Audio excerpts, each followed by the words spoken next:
नमस्कार, आपके साथ मैं हूं आकिल रजा। बिहार में 71 विधानसभा सीटों पर आज मतदान हो चुका है, लेकिन सवाल यह है कि इन 71 विधानसभा सीटों पर जो पहला चरण समाप्त हुआ है उसमें रुझान किसकी तरफ है।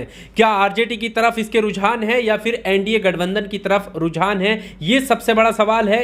इन रुझानों को हम आपके सामने रखने वाले हैं, आकलन करने वाले हैं कि ये वोट प्रतिशत जो रहा है वो किसकी तरफ सरकार जाने का इशारा कर रहा है, इस पर बात करेंगे। साथ ही साथ पूरे दिन पहले चरण में जो अहम खबरें निकलकर सामने आई, चाहे वो ईवीएम से जुड़ी हुई हो या फिर कई जगह पर ईवीएम की खराबी की खबरें भी सामने आई, और इसके अलावा दो इंपॉर्टेंट खबर निकलकर सामने आई। पहली ये कि एक जगह पर ईवीएम पर जो है वो आरजेडी का चुनाव चिन्ह नहीं था, और दूसरी बड़ी खबर ये थी कि महिलाओं ने गंभीर आरोप लगाए थे। महिलाओं का कहना था कि बीजेपी प्रत्याशी के हक में वोट डालने के लिए उन्हें दबाव बनाया गया है।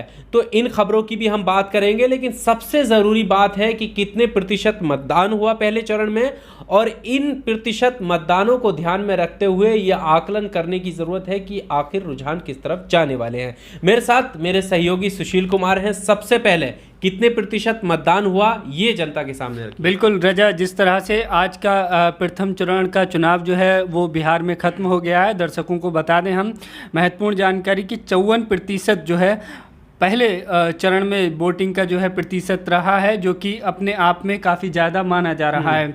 राजनीतिक लोग ये मान रहे हैं कि ये जो पहले चरण का जो वोटिंग हुई है ये काफ़ी ज़्यादा, उम्मीद से काफ़ी ज़्यादा हुई है।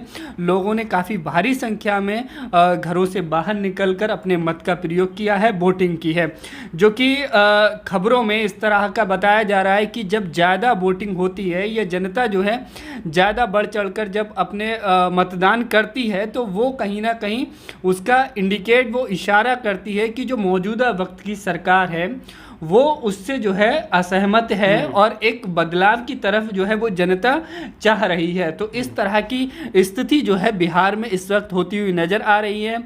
ये कयास लगाए जा रहे हैं कि एनडीए और जेडीयू जो एनडीए जो वहाँ पे लड़ रहा है चुनाव, यानी कि जो जेडीयू और बीजेपी के जो गठबंधन है उसको लेकर ये लगाया जा रहा है कि ये अनुमान लगाया जा रहा है कि इनकी जो है समस्याएं इससे बढ़ सकती हैं, मुश्किल बढ़ सकती है।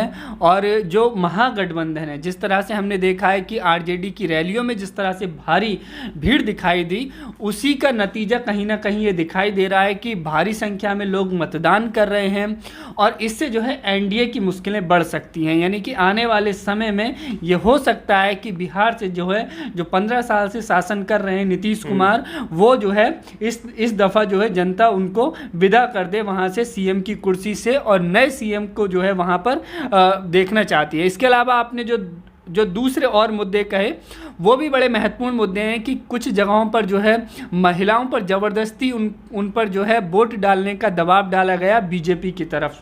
और दूसरी खबर कि एक प्रत्याशी जो कि आरजेडी के प्रत्याशी थे, उनका जो है चुनाव चिन्ह ही ईवीएम में नहीं था। तो ये भी एक बहुत अहम खबरें हैं, और इसको लेकर के जिस तरह से ईवीएम की गड़बड़ी की खबरें आ रही हैं वो काफ़ी चिंताजनक है। इससे पहले भी ईवीएम को लेकर के तमाम सवाल खड़े होते रहे हैं, और इस वक्त भी जो है तमाम बुद्धिजीवी ये बात कहते रहे हैं कि जिस तरह का माहौल है, अगर उस हिसाब से नतीजे नहीं आते हैं, और यहाँ तक कि लोग स्पष्ट रूप से कह रहे हैं कि बिहार में इस दफ़ा जो है सत्ता परिवर्तन तय है। अगर कुछ होता है तो डेफिनेटली जो है ईवीएम ही कुछ कर सकती है, ईवीएम के द्वारा कुछ सेटिंग कराई जा सकती है, वरना जनता की जो राय है, जनता का जो मत है, बहुत स्पष्ट और बहुत साफ दिखाई दे रहा है। हम जो आरजेडी के चुनाव चिन्ह की ये बात कर रहे थे उस पर भी बात करेंगे। महिलाओं की कहाँ की ये वारदात है जहां उन्होंने आरोप लगाए हैं, इस पर भी बात करेंगे। लेकिन उससे पहले एक छोटा सा आंकड़ा मैं आपके सामने रखना चाहता हूं, जो कि 2010 के परिणामों का है, चुनाव का है। उस वक्त भी भारी तादाद में वोटिंग हुई थी और वोट प्रतिशत बड़ा था, और उसका अगर आकलन करते हैं तो अगर राजनीतिक विशेषज्ञ की माने वक्त उन्होंने पहले ही बता दिया था, जब रुझान देखे थे भारी प्रतिशत वोटिंग हुई थी, नीतीश कुमार मुख्यमंत्री बने थे। 2010 का ये आंकड़ा बताने की कोशिश कर रहा है। अब 2020 में क्या कुछ ऐसा हो पाता है? रुझानों की बात करें तो सीधा आरजेडी को सामने लाकर खड़ा कर रहा है। लेकिन अब जो दो खबरें हैं उनको देखने की ज़रूरत है। वो खबर कहाँ की है? सबसे पहले हम आरजेडी के चुनाव चिन्ह की जो आप बात कर रहे थे, और दूसरी महिलाओं ने जो आरोप लगाए थे, इनको कैसे देखने की ज़रूरत है ऐसे वक्त में जब 2% भले ही बढ़ रहा हो, लेकिन दोनों ही खबरें जो हैं वो बीजेपी के कहीं ना कहीं खिलाफ दिख रही हैं। बिल्कुल, दोनों ही खबरें कहीं ना कहीं इस बात की ओर इशारा करती हैं कि जो चुनाव की जो प्रक्रिया है उसको जो है पारदर्शिता पर सवाल खड़े करती हैं। पहली घटना मुंगेर ज़िले की जो नौबागढ़ी विधानसभा है, वहाँ पर जो है ये मामला सामने आया है दैनिक भास्कर की खबर के मुताबिक कि वहाँ पर जो है आरजेडी के प्रत्याशी का जो चुनाव चिन्ह है, जो उनकी लालटेन चुनाव चिन्ह है, वो बटन ही ईवीएम में नहीं है।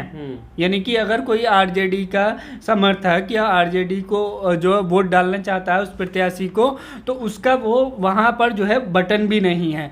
जो खबर ये आई थी उसके बाद में किस तरह की अपडेट रही है वो अभी हमें जानकारी उपलब्ध नहीं हो पाई है, लेकिन ये एक बहुत बड़ी घटना हुई, एक बहुत बड़ी खबर के रूप में हमें इसे देखना चाहिए कि चुनाव प्रक्रिया में ये कोई छोटी बात नहीं कि किसी पार्टी का चुनाव चिन्ह ही ईवीएम से पूरी तरह से गायब कर दिया जाए, वहाँ पर विकल्प ही ना दिया जाए कि वो जो है लालटेन पर वोट डाले। बाद में वो सुधारा गया हो या फिर वो दूसरी ईवीएम लगाई गई हो, ये बात की बात है, लेकिन ये एक खबर के मुताबिक हम ये बता रहे हैं कि कौन से न्यूज़पेपर ने छापी थी? दैनिक भास्कर की वेबसाइट पर ये खबर छपी हुई थी। आगे इसके अलावा जो गया की जो शहरी विधानसभा है, वहां से ये मामला सामने आया है कि महिलाओं पर जो है बीजेपी को जबरदस्ती वोट डालने के लिए दबाव बनाया गया।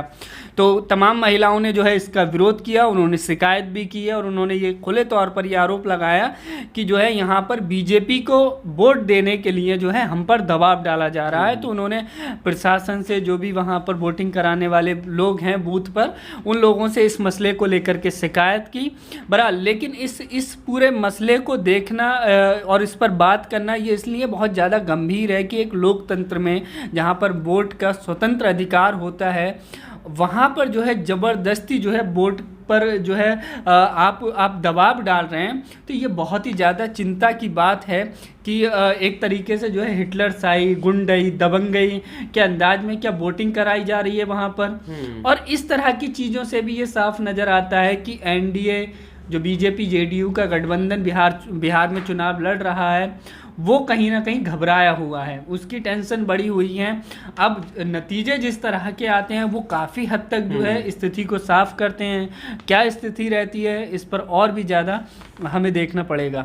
तो रुझान जो है वो हमने आपके सामने रखे हैं, परिणाम क्या आने वाले हैं ये आने वाला वक्त बताएगा। रुझानों की बात करें तो राजनीतिक विशेषज्ञ जैसे कि आरजेडी की चुनावी रैली में भीड़ दिखा रहे थे, उस वक्त भी उनके आकलन यही कह रहे थे कि पहली बार ऐसा देखा है जैसे लग रहा है कि जनता जो है वो सत्ता परिवर्तन के मूड में है। बहुत सारे सोशल मीडिया एक्टिविस्ट ऐसा सोशल मीडिया पर लिख रहे थे, और अब जिस तरह से मतदान में भीड़ जुटी उसको देखकर भी यही मान रहे हैं कि अगर इस तरह से मतदान बढ़ता है, प्रतिशत बढ़ता है, तो क्या एनडीए को खतरा हो सकता है, ये सवाल है। रुझानों की बात करें तो रुझानों में सीधा सीधा आरजेडी फ्रंट फुट पर दिखाई दे रही है। इस वीडियो में सिर्फ इतना ही। आपको क्या लगता है, आप भी अपनी राय कमेंट बॉक्स में हमें ज़रूर दीजिएगा। वीडियो अगर अच्छा लगा हो तो लाइक कीजिए, शेयर कीजिए और चैनल को सब्सक्राइब ज़रूर कीजिए। शुक्रिया।